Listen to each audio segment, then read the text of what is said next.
Halo, selamat sore. Perkenalkan, nama saya Irwan Simanjuntak, NIM 0550760079, jurusan Sistem Informasi Fakultas Sains Teknologi UPBJJ Jakarta. Di sini saya akan membaca puisi sebagai karya saya untuk memenuhi tugas 3 Pendidikan Agama Kristen. Baik, di sini saya akan membaca puisinya terlebih dahulu. Puisi Cahaya, Kasih dan Perdamaian.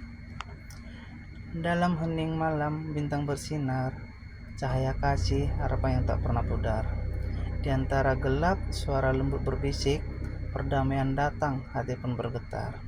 Kasih yang tulus seperti embun pagi, menyentuh jiwa, menyejukkan hati.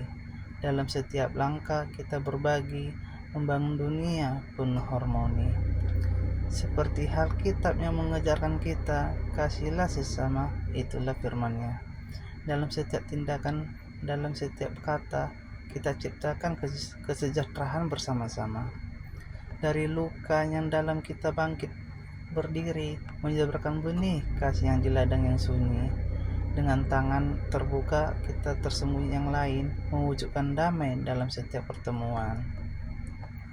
Baik, itulah puisi dari saya. Adapun makna dari puisi secara Alkitabiah, penjelasan makna dan pesan Alkitabiah. Puisi ini menggambarkan nilai-nilai kasih, perdamaian, dan kesejahteraan yang diajarkan dalam Alkitab. Setiap bait menekankan pentingnya kasih kepada sesama dan bagaimana tindakan kasih dapat menciptakan perdamaian di dunia. Kasih sebagai fondasi utama. Puisi ini menekankan bahwa kasih adalah nilai utama yang harus dimiliki setiap individu. Dalam Alkitab, kasih diartikan sebagai inti dari ajaran Kristus. Misalnya, dalam 1 Korintus 13 ayat 4-7 dijelaskan bahwa kasih itu sabar, murah hati, dan tidak mementingkan diri sendiri. Pesan ini mengajak kita untuk mengutamakan kasih dalam setiap tindakan dan interaksi dengan sesama. 2. Perdamaian sebagai tujuan bersama. Dalam bait menyebutkan perdamaian datang, hati pun bergetar. Puisi ini menggambarkan bahwa perdamaian adalah hasil dari kasih yang tulus. Alkitab mengajarkan bahwa kita dipanggil untuk menjadi pembawa damai.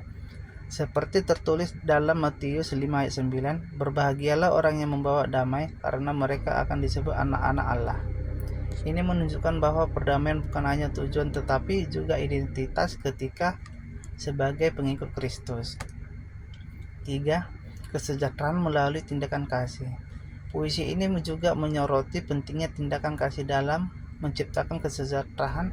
Dalam Galatia 6 ayat 2, kita diajarkan untuk saling menanggung beban, yang berarti kita harus peduli dan membantu satu sama lain. Dengan berbagai kasih dan dukungan, kita dapat membangun masyarakat yang kesejahteraan dan harmonis. 4. Harapan dan kebangkitan. Dalam bagian yang menyebutkan dari luka yang dalam kita bangkit berdiri, puisi ini mencerminkan tema harapan dan memuliakan. Alkitab mengajarkan bahwa meskipun kita mengalami kesulitan, ada harapan untuk bangkit dan memulai kembali. Dalam Yesaya 40 ayat 31 kita diingatkan bahwa mereka yang berharap kepada Tuhan akan diperbarui kekuatannya. 5. Kesatuan dalam keragamaan. Puisi ini mengajarkan kita untuk bersatu dalam keagamaan, menciptakan lingkungan yang saling mendukung. Di dalam Efesus 4 ayat 3 kita diajarkan untuk berusaha memelihara kesatuan roh dalam ikatan damai. Ini menunjukkan bahwa meskipun kita berbeda, kasih dapat menyatu kita dalam tujuan yang sama. Puisi Cahaya Kasih dan Perdamaian tidak hanya merupakan karya seni dan tetapi juga sebuah refleksi mendalam tentang nilai-nilai Alkitab yang dapat membimbing kita dalam kehidupan sehari-hari. Dengan menginternalisasi pesan-pesan ini, kita dapat kontribusi pada terciptanya masyarakat yang lebih baik, penuh kasih, damai, dan sejahtera. Dampak positif karya seni Cahaya Kasih dan Perdamaian bagi kesejahteraan masyarakat.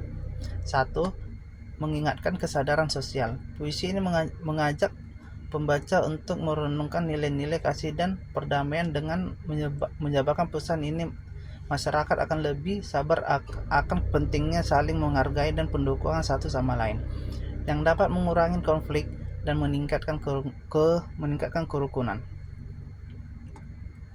2. Mendorong tindakan positif. Dengan mengunggah emosi dan pemikiran, puisi ini dapat mendorong individu untuk mengambil tindakan nyata dalam kehidupan sehari-hari. Misalnya, seorang mungkin lebih termotivasi untuk terlibat dalam kegiatan sosial seperti membantu sesama, berpartisipasi dalam program kemanusiaan, atau menyebarkan kebaikan di lingkungan mereka. Proses kreatif dalam menghasilkan karya puisi cahaya dan kasih dan perdamaian. Proses kreatif dimulai dengan melakukan refleksi pribadi tentang nilai-nilai kasih, perdamaian, dan kesejahteraan. Saya mengungkapkan pengalaman hidup, interaksi dengan orang lain, dan ajaran Alkitab yang relevan. Hal ini membantu saya memahami bagaimana nilai-nilai tersebut berperan dalam kehidupan sehari-hari. Saya mengumpulkan inspirasi dari ayat-ayat Alkitab mengalami hidup setiap hari.